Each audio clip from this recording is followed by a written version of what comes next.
জমা দিতে পারি। যদি আওয়ামী লীগ নিষিদ্ধ করতে না চায়, যদি আওয়ামী লীগ নিষিদ্ধ না করে, তাহলে আমাদের কর্মসূচি আরো কঠোর হবে। গণস্বাক্ষর কর্মসূচি মানে চলমান আছে, এবং এতদিন পর্যন্ত যে গণস্বাক্ষরতা নিয়েছি, আজকে আমরা চাচ্ছি প্রধান উপদেষ্টার হাতে তুলে দিতে। এটা মূলত আমাদের যিনি এটা সংগ্রহ করছে তিনি বলতে পারবেন। আমরা অবস্থান করবো, রাজু ভাস্কর্যে আমরা অবস্থান করবো। বুঝি নাই। আমাদের দাবি হচ্ছে হলো বাংলাদেশে আওয়ামী লীগের রাজনীতি চলবে না।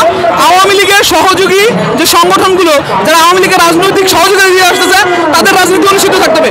টোটাল পেশিবাদী সকল দর্শন বাংলাদেশ থেকে নিষিদ্ধ করতে হবে এবং ৭২ সংবিধানকে বাতিল করে নতুন করে একটা জনগণ বান্ধব আমরা সংবিধান চাচ্ছি, এবং প্রয়োজনে এই সরকার বাতিল করে